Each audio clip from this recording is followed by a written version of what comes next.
अरब युद्ध की तस्वीर बदलती दिख रही है। सामने बारूद बरस रहा है और पर्दे के पीछे बातचीत शुरू हो चुकी है। ईरान और अमेरिका के बीच बातचीत का मंच बन रहा है इस्लामाबाद। जी हां, ट्रंप कह रहे हैं कि ईरान दबाव में है। ईरान कह रहा है कि बातचीत की पहल अमेरिका ने की है।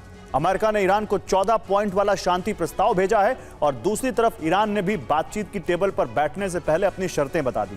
किसकी क्या शर्तें हैं और इस बातचीत में कौन कौन शामिल हो सकता है, इस रिपोर्ट में देखिए। I think it's fair that the President of the United States is trying to get an agreement. We support that. But it doesn't mean that we're going to get into a ceasefire immediately before an agreement is reached. Now there is no trust between us and other countries. How we can trust on them and they will not repeat it?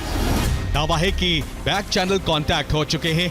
मामला अब top level तक पहुंच चुका है और ये बातचीत पाकिस्तान की राजधानी इस्लामाबाद में हो सकती है। अमेरिकी राष्ट्रपति डोनाल्ड ट्रंप ने कहा है कि अमेरिका अभी ईरान से बातचीत कर रहा है और ईरान इस कदर दबाव में है कि वो समझौता करना चाहता है। ट्रंप ने यह भी कहा है कि ईरान ने मान लिया है कि वो कभी परमाणु हथियार नहीं बनाएगा और अमेरिका इस जंग में अपनी बड़ी जीत हासिल कर चुका है। They initiated this war against us. This is the second time they started. The first time we were on the negotiation table, but they break it down and they initiated the war against us, which is named by 12 Days War. After that, we said it's okay. We stopped the war because we don't want anyone in the world to be harmed by this crisis. Again, we were on the negotiation and they initiated this war to us. Now there is no trust between us and other countries. How we can trust on them and they will not repeat it?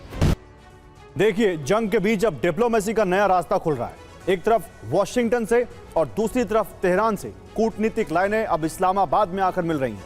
पर्दे के पीछे बातचीत शुरू हो चुकी है और पाकिस्तान में इस बातचीत की टेबल लगाई जा रही है। लेकिन सबसे बड़ा सवाल यह है कि इस वार्ता की पहल किसने की। अमेरिका का दावा है कि ईरान दबाव में आकर डील के लिए तैयार हुआ, तो ईरान कह रहा है कि बातचीत का प्रस्ताव अमेरिका ने भेजा। यानी कहानी एक लेकिन दावे दो। लेकिन सच क्या है, यह दुनिया के सामने आना अभी बाकी है। ट्रंप ने राइट पर्सन से बात होने की बात कही है, लेकिन यह सही व्यक्ति है कौन? सूत्रों के मुताबिक अमेरिका ने ईरान की संसद के स्पीकर मोहम्मद बाकर कालिबाफ को 5 दिन की इम्यूनिटी दी है। यानी बातचीत के दौरान इन्हें टारगेट नहीं किया जाएगा। दूसरा चेहरा ईरान के राष्ट्रपति मसूद पेजेश्कियान हो सकते हैं। एक और चेहरा अब्बास अराक्ची का है, जो पहले भी यूएस ईरान न्यूक्लियर बातचीत का हिस्सा रहे हैं। अमेरिका आईआरजीसी के शीर्ष कमांडर अहमद वाहिदी से भी बात कर सकता है, क्योंकि आज ईरान की असली सैन्य ताकत आईआरजीसी के ही पास है।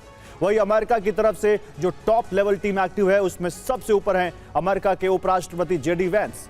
इसके अलावा अमेरिका के विदेश मंत्री मार्को रूबियो, ट्रंप के विशेष दूत स्टीव विटकॉफ और ट्रंप के दामाद और विशेष दूत जैरेड कुशनर भी बातचीत में शामिल हैं। और अमेरिका ने ईरान को 14 बिंदुओं वाला प्रस्ताव भेजा है। दूसरी तरफ ईरान ने भी अपनी शर्तों वाला प्रस्ताव तैयार किया है।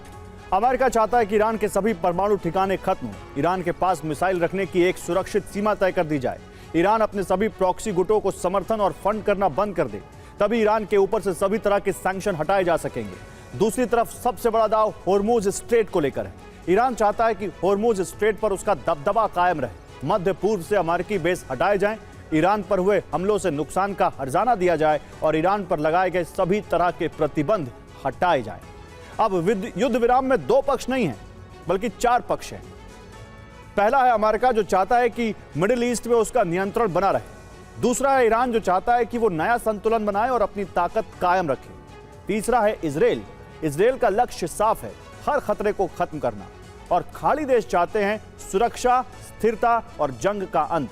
यानी एक ही जंग, लेकिन 4 अलग अलग मंसूबे।